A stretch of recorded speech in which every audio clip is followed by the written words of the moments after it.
आप सभी श्रोता मित्रों को हार्दिक नमस्कार। प्रस्तुत है यशपाल जी द्वारा लिखित कहानी 30 मिनट। रत्ना के पति बाबूराम गुप्त दफ्तर जाने के लिए घर से निकलकर गली के बाहर हुए ही थे कि सिन्हा का नौकर साइकिल पर आया। वह बोला कुछ नहीं। चारों ओर नज़र डालकर उसने अपनी खाकी गांधी टोपी की तह में से एक पुर्जा निकाला और रत्ना को थमाकर तुरंत लौट गया। रत्ना ने पुर्जा पढ़ा। शरीर सनसना गया, सिर चकराने लगा। उसने पुर्जा महीन महीन नोच दिया और मुट्ठी में लिए आंगन के पार रसोई घर की ओर गई। नौकर चूल्हे पर देगसी चढ़ाकर कनस्तर से आटा निकाल रहा था। आँच इतनी तेज क्यों कर देता है? रत्ना ने झल्लाहट दिखाई। लकड़ियों को बाहर खींचते उसने पुर्जे के टुकड़े आग में डाल दिए। तुझे कई बार समझाया कि तेज आंच में सब्जी बिगड़ जाती है, कहकर वह लौट गई। रत्ना का शरीर सनसना रहा था और सिर चकरा रहा था। कुछ पल सिर को थामे वह तख्त पर बैठी सोचती रही, यह कैसे हो सकता है? कैसे चली जाऊं? यदि न गई तो? सिन्हा की बात या वह भूल न सकती थी। यदि तुम न आई तो जो हो जाए तुम जानो। रत्ना को कपकपी सी आ गई। सिन्हा ने कहा है तो कर भी डालेगा। 5 दिन पहले ही प्राण सुखा देने वाली घटना सहसा उसकी स्मृति में तड़प गई। सिन्हा ने ऐसे ही पुर्जा भेजा था। मिलने का अब कोई उपाय नहीं, मैं रह नहीं पा सकता। आज रात चाहे 2 मिनट के लिए हो, तुम्हारे यहाँ छत पर आऊँगा। उस दिन भी नौकर उत्तर के लिए ठहरा नहीं था। वह दिन भर तड़पती रही कि उस तक यह जोखिम न उठाने की अपनी प्रार्थना कैसे पहुँचा दे। राजू के व्यवहार के कारण वह स्वयं सिन्हा के यहाँ नहीं जा सकती थी। रात में सिन्हा सचमुच ही छत पर पहुंच गया था। मकान के पीछे का नल पकड़कर वह अंधेरे में चढ़ गया था। यदि कोई देख लेता या हाथ पांव फिसल जाते।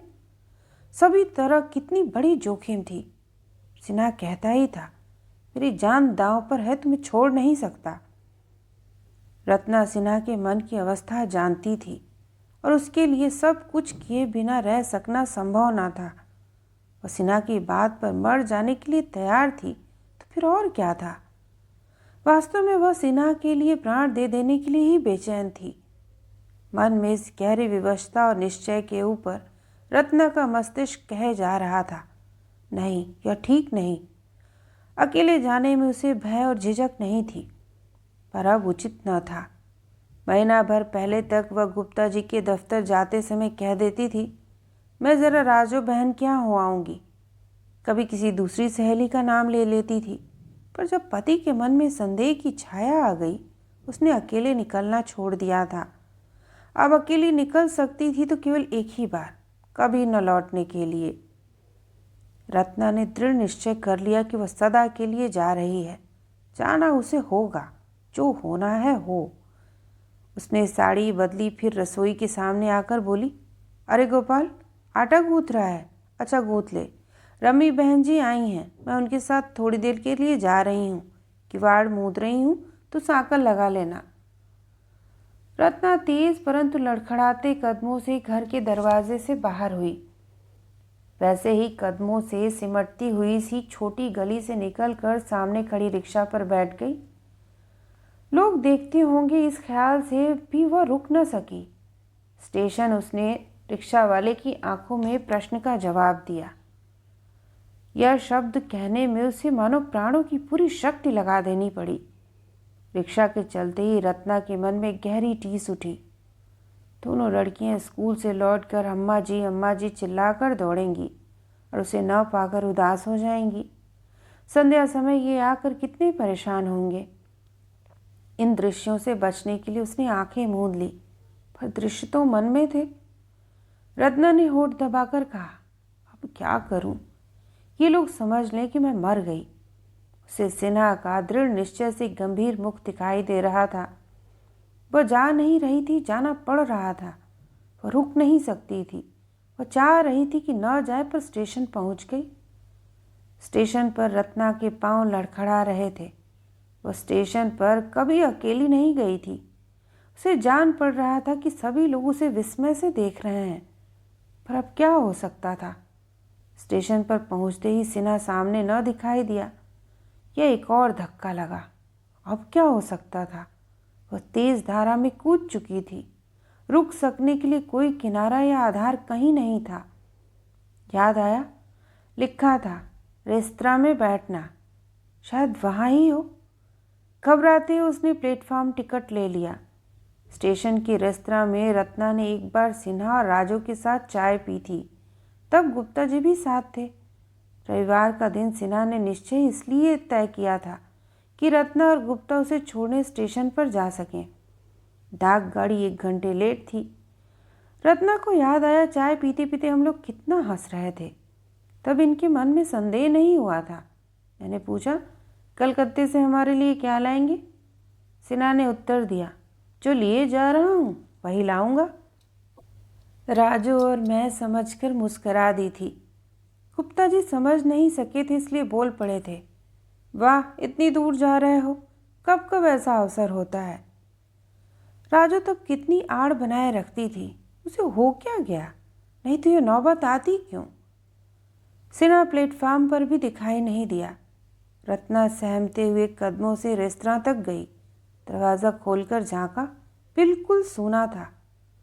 यह क्या, ऐसी जगह अकेली कैसे बैठे? सामने बड़ी घड़ी पर नज़र, 11 बजने में 7 मिनट। पुर्जे में ठीक 11 बजे लिखा था। रत्ना को दरवाजे से लौटना पड़ा। क्या करे? शंटिंग करता हुए एक इंजन बहुत जोर से झकझक करता लाइन पर से गुजर गया। इच्छा हुई कि उस इंजन के सामने कूद पड़े। इस विचार से भय नहीं लगा, पर ख्याल आया कि सारे शहर में खबर फैल जाएगी, कितनी बदनामी होगी। रत्ना घर से आ गई थी तो अब साहस से सोचकर कुछ उपाय करना ही था। सामने ही दिखाई दिया प्रथम द्वितीय श्रेणी की महिलाओं के लिए प्रतीक्षालय। वो भीतर चली गई। कुर्सी पर बैठकर दरवाजे की जाली से सिन्हा की प्रतीक्षा में प्लेटफार्म पर आंखें गड़ा दी। रत्ना सोचने लगी कि हाय, राजू को क्या हो गया। उसके लिए जान भी दे दूं तो उसका एहसान नहीं उतार सकती। वैसा दिल किसी का नहीं हो सकता। स्वयं आकर मुझे ले जाती थी। हम दोनों को कमरे में छोड़कर बहाना कर जाती, भाई विमला के लड़के को बुखार है, ज़रा उसे देख आऊं।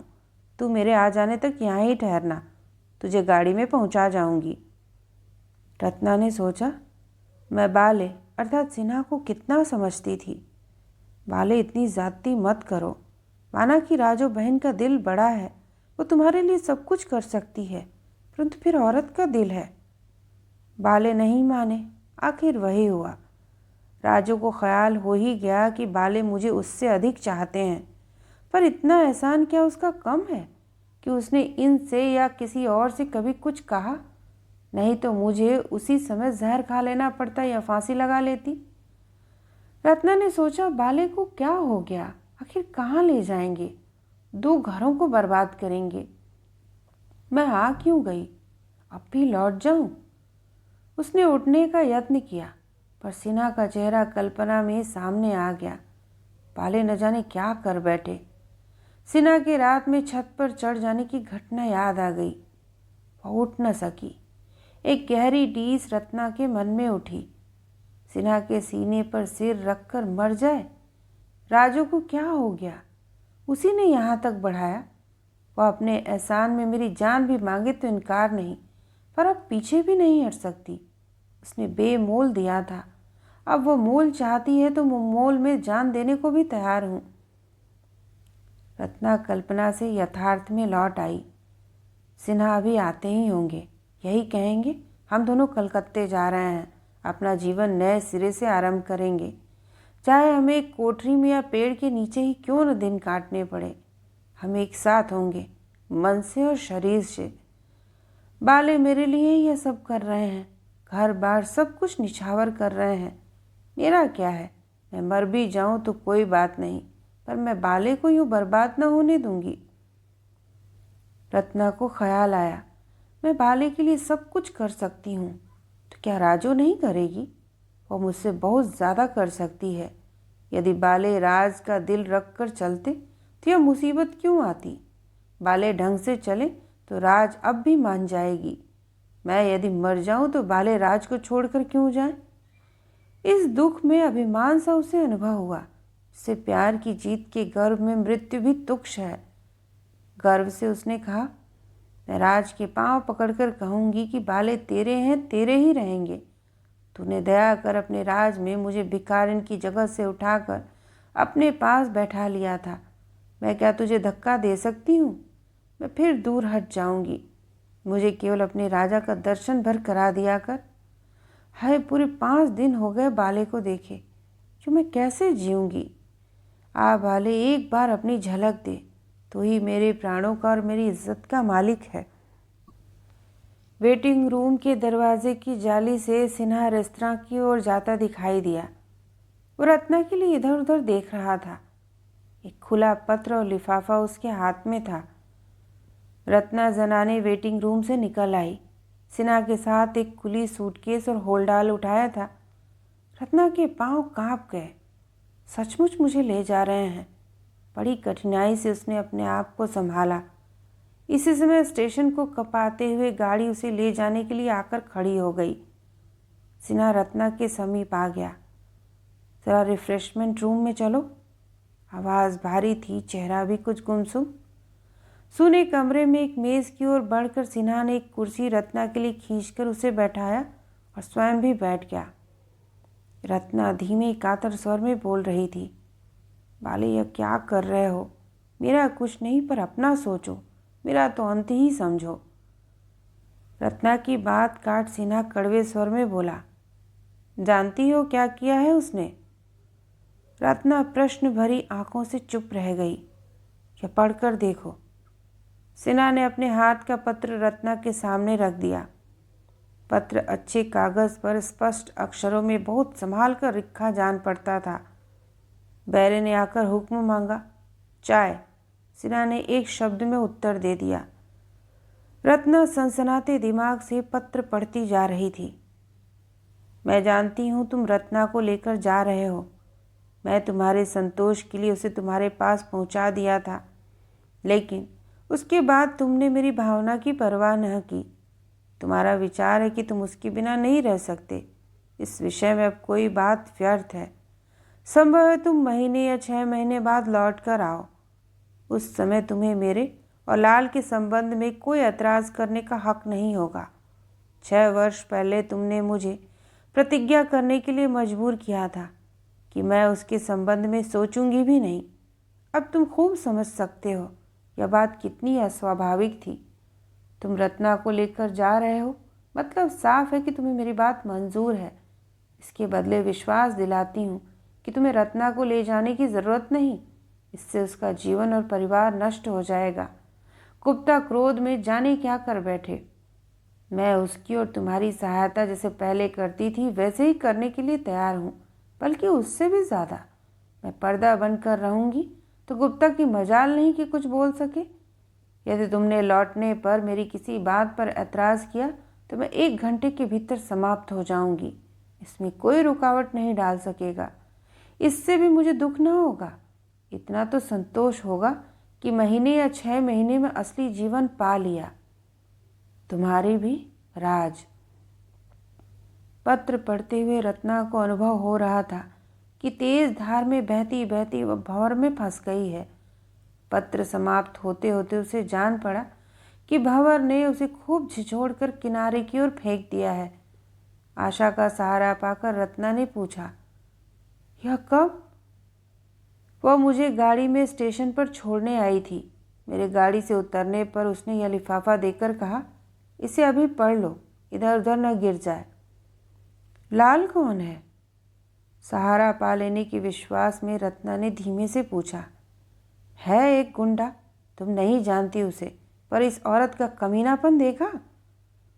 सिन्हा की आंखें लाल हो गईं। मुझे डरा कर सौदा करना चाहती है। 6 महीने का असली जीवन पाकर नहीं, उसे यूं ही मरना होगा। न 6 महीने भर का असली जीवन मिलेगा, न घंटे भर में मौत। यूं ही तड़पेगी। मैं देखूंगा कैसे तड़पती है। बाले, रत्ना ने सिन्हा की ओर झुककर होठों से पुकारा, यह क्या कर रहे हो? बनती बात क्यों बिगाड़ रहे हो? मेरे लिए? रत्ना ने अपनी आंखें सिन्हा की आंखों में टिकाकर भीख मांगी। यदि वे रेस्तरां में न होते तो वह उसके दोनों हाथ पकड़कर उसके होठों पर अपने होठ रख देती। यह क्या कह रही हो तुम? अपनी औरत की इज्जत का सौदा करूं? रत्ना को जान पड़ा कि लोहे का भारी डंडा सिर पर जोर से आ गिरा। वो सन्न रह गई, आंखें मूंद गईं और गर्दन झुक गई। उसने दांतों से अपने पतले होंठ काट लिए, हाथों की मुट्ठियां कसी और उठ खड़ी हुई। सिन्हा की ओर देखे बिना वह दरवाजे की ओर चल दी। बैरा चाय लेकर अभी तक आया नहीं था। रत्ना, सिन्हा ने पुकारा पर रत्ना ने सुना नहीं। सिन्हा ने बाँह बढ़ाकर रोकना चाहा। सुनो, खबरदार मुझे छुआ। रत्ना की आवाज़ धीमी भी थी पर बहुत कड़ी और आंखें पत्थर की तरह स्थिर। रत्ना तेजी से स्टेशन से निकली और एक रिक्शा पर बैठ गई। मोती पार्क, उसने कहा। मस्तिष्क में उसके बार बार गूंज रहा था, अपनी औरत, और वह दांत पीस रही थी। गली के सामने रिक्शा से उतरते ही याद आया, वह अपने घर का दरवाज़ा तो वो सदा के लिए छोड़ गई थी। वह दरवाज़ा उसके लिए खुलेगा? लड़कियां और ये क्या कहेंगे? उसकी केवल एक इच्छा थी, गुप्ता से कहे कि मुझे अपने पांव से कुचल कर मार डालो। रत्ना ने घर के किवाड़ों पर कांपता हुआ हाथ रखा। किवाड़ खुले थे। क्या सब लोग आ गए? उसका दिल डूब सा गया। भीतर आकर सामने कानस पर रखी घड़ी पर आंख पड़ी। 11:17। सोचा नौकर सांकल लगाना भूल गया था। वो तख्त पर गिर सी पड़ी। रत्ना केवल 30 मिनट घर से बाहर थी। तो यह थी यशपाल जी द्वारा लिखित कहानी। सुनने के लिए आप सभी का धन्यवाद।